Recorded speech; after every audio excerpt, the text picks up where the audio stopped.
하나님 말씀 시편 57편입니다. 시편 57편 1절에서 11절의 말씀 한 목소리로 같이 읽도록 하겠습니다. 시편 57편 1절에서 11절의 말씀입니다. 시작. 하나님이여 내게 은혜를 베푸소서. 내게 은혜를 베푸소서. 내 영혼이 주께로 피하되 주의 날개 그늘 아래에서 이 재앙들이 지나기까지 피하리이다. 내가 지존하신 하나님께 부르짖으며 곧 나를 위하여 모든 것을 이루시는 하나님께로다. 그가 하늘에서 보내사 나를 삼키려는 자의 비방에서 나를 구원하실지라. 셀라. 하나님이 그의 인자와 진리를 보내시리로다. 내 영혼이 사자들 가운데서 살며 내가 불사르는 자들 중에 누웠으니 곧 사람의 아들들 중에라. 그들의 이는 창과 화살이요 그들의 혀는 날카로운 칼 같도다. 하나님이여 주는 하늘 위에 높이 들리시며 주의 영광이 온 세계 위에 높아지기를 원하나이다. 그들이 내 걸음을 막으려고 그물을 준비하였으니 내 영혼이 억울하도다. 그들이 내 앞에 웅덩이를 팠으나 자기들이 그 중에 빠졌도다. 셀라. 하나님이여 내 마음이 확정되었고 내 마음이 확정되었사오니 내가 노래하고 내가 찬송하리이다. 내 영광아 깰지어다. 비파야 수금아 깰지어다. 내가 새벽을 깨우리로다. 주여 내가 만민 중에서 주께 감사하오며 문 나라 중에서 주를 찬송하리이다. 무릇 주의 인자는 커서 하늘에 미치고 주의 진리는 궁창에 이르나이다. 하나님이여 주는 하늘 위에 높이 들리시며 주의 영광이 온 세계 위에 높아지기를 원하나이다. 아멘. 오늘 말씀의 제목은 주의 날개 그늘 아래라는 제목으로 말씀을 나눕니다. 오늘 이 시도 다윗이 자신을 시기에서 죽이려는 사울 왕을 피해서 도피하던 중에 지은 시입니다.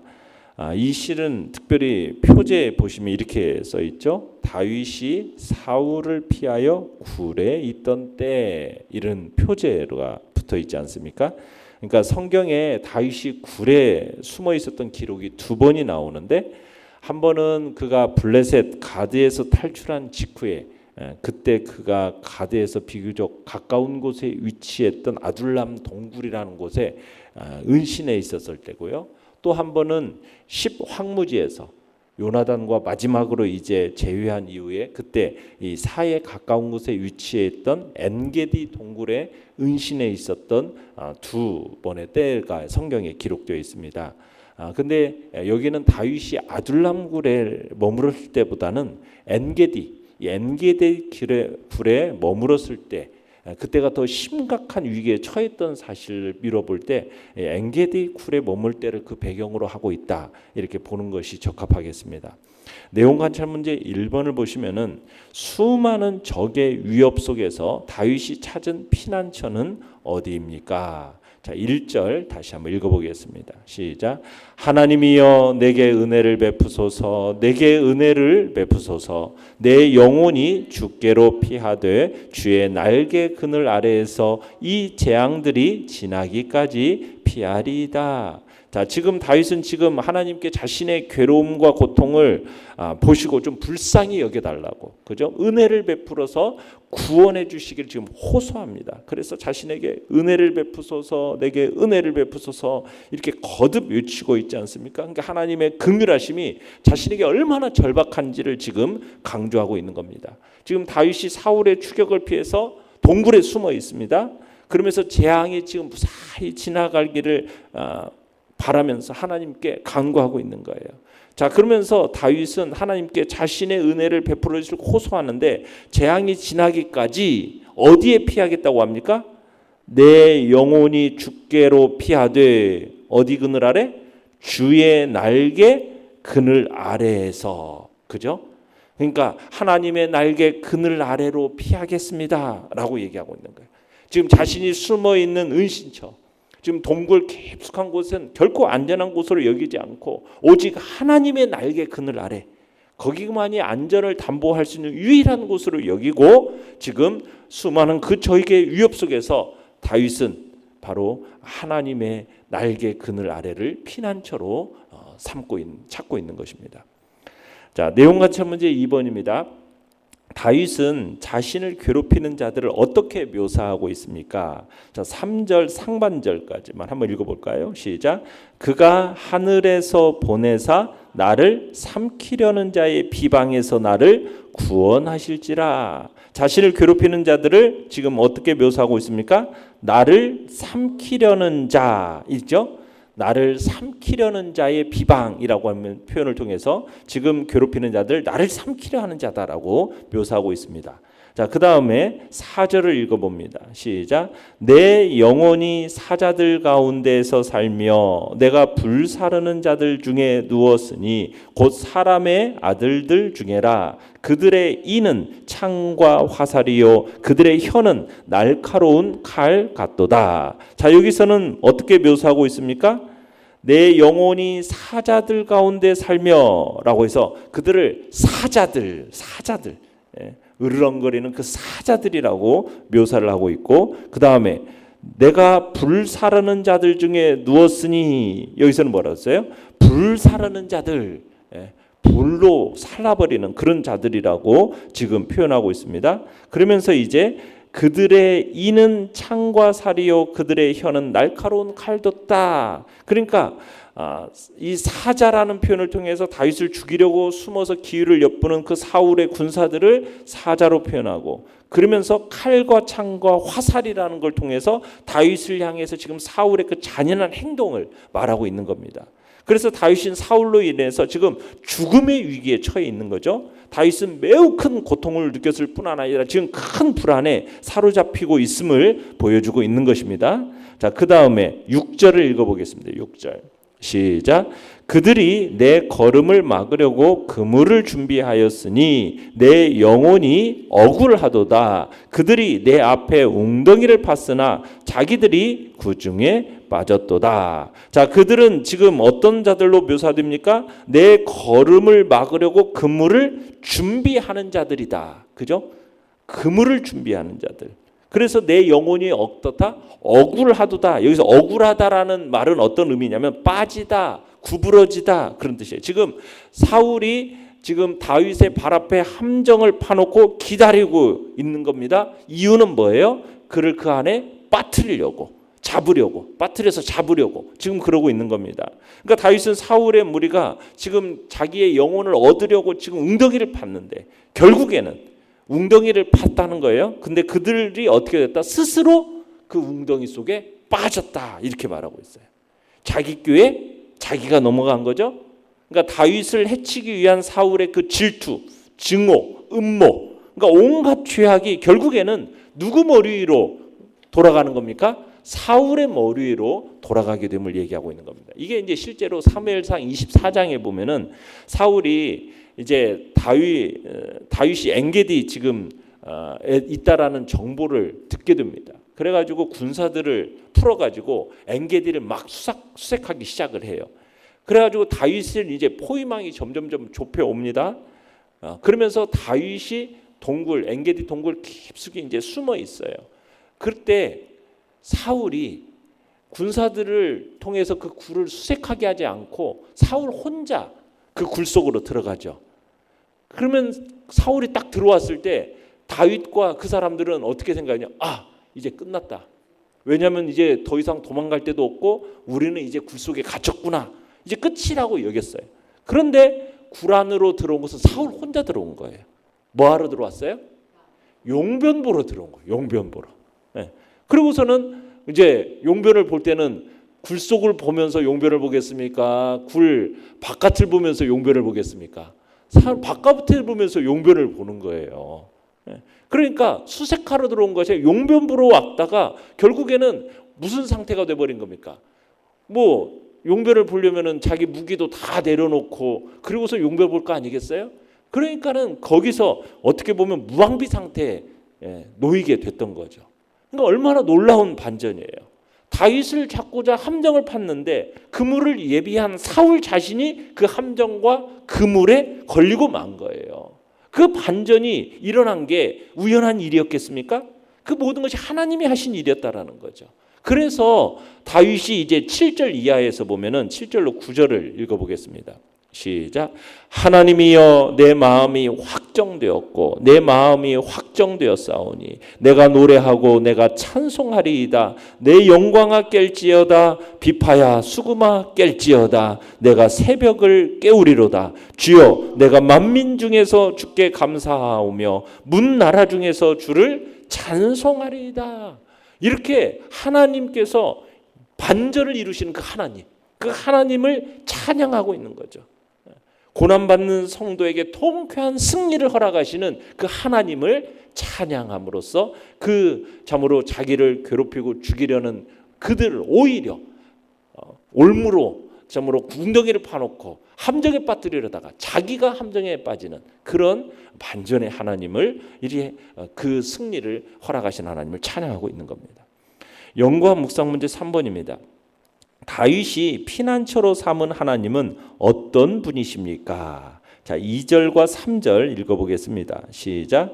내가 지존하신 하나님께 부르짖으며 곧 나를 위하여 모든 것을 이루시는 하나님께로다. 그가 하늘에서 보내사 나를 삼키려는 자의 비방에서 나를 구원하실지라 셀라. 하나님이 그의 인자와 진리를 보내시리로다. 아멘. 자, 지존하신 하나님이라고 써요. 지존하신 하나님. 그러니까 하나님께서 전 우주의 주제가 되신다라는 것을 지금 나타내는 표현입니다. 지존하신 하나님. 자, 그런 하나님이 뭐라고? 모든 것을 이루시는 분이라고 소개하고 있어요. 모든 것을 이루시는 분.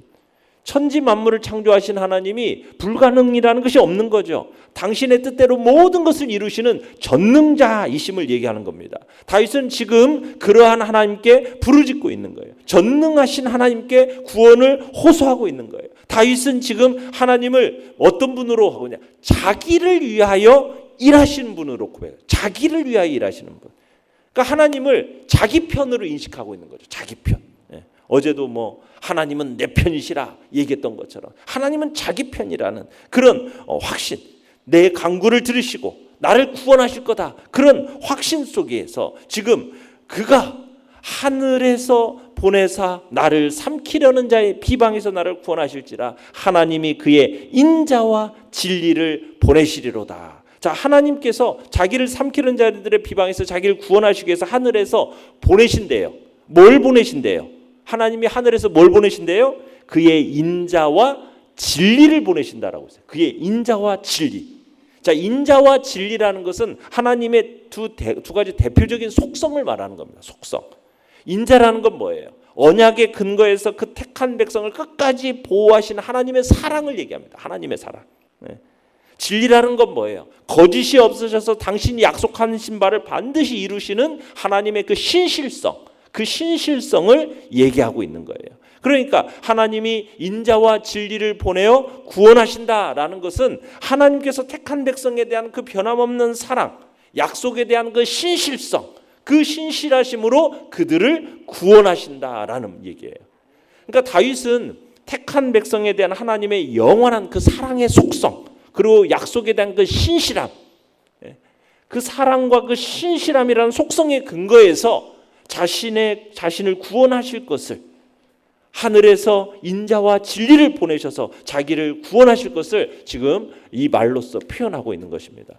그러니까 하나님은 다윗을 사랑하셔서 택하셨어요. 기름 부으셨어요. 사울을 대신해서 이스라엘의 왕으로 세워주시겠다고 약속하셨어요. 그러니 하나님은 인자하신 분이고 진실하신 분이라면 다윗으로 하여금 그 원수들의 비방 가운데 죽게 하실 리가 없다라는 거죠.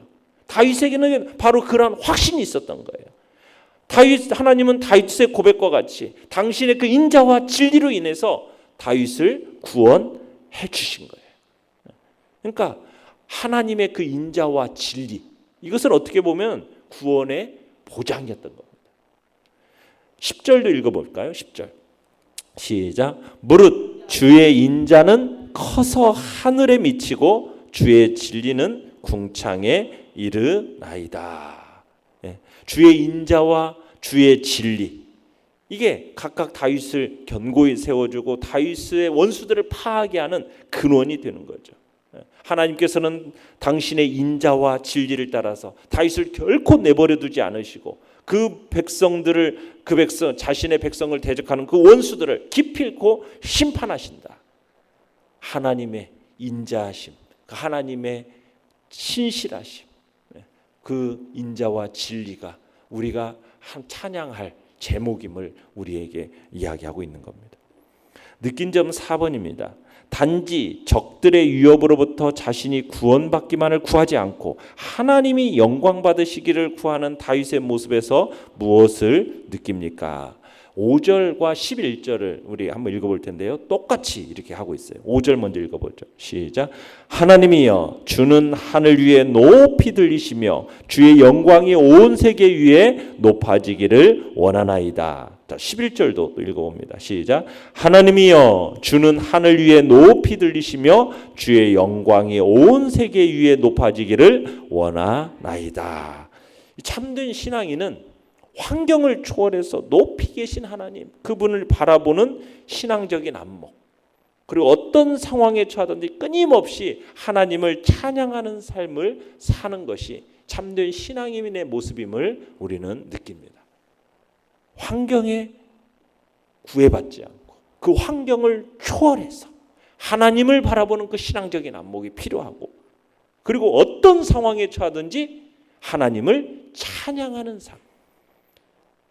다윗은 지금 산속, 굴 속에서 이제는 끝났다라고 생각되는 그 열악한 상황에 처해 있으면서도 자신을 구원하실 하나님을 바라보면서 마음껏 주님을 찬양하는데, 여러분 이 찬양이 바로 인생의 절망과 좌절의 착고를 푸는 열쇠입니다.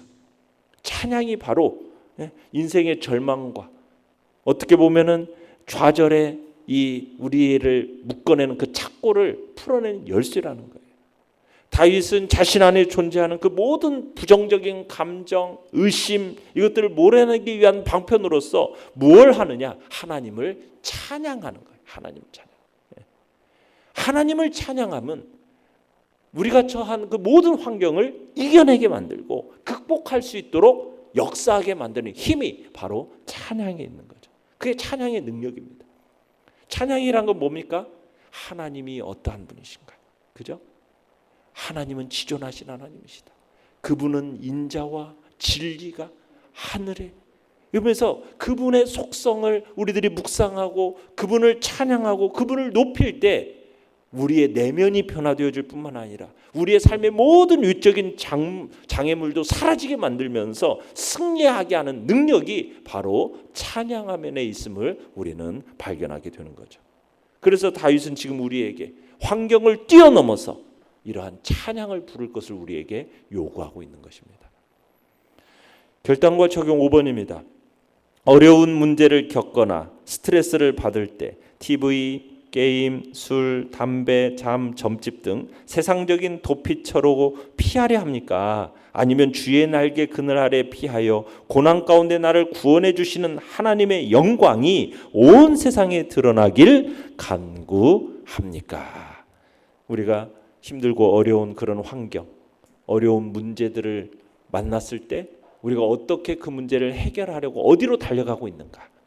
우리가 다윗처럼 주님의 그 날개 그늘 아래로 피하여서 그분을 찬양하고 그분을 높임으로써 그 모든 문제들을 해결받는 복된 자리에 있기를 간절히 바랍니다. 오늘의 기도 같이 읽겠습니다. 시작. 고난이 지나가기까지 주의 날개 아래 피하여 평안을 누리며 주의 이름을 송축하게 하소서. 아멘.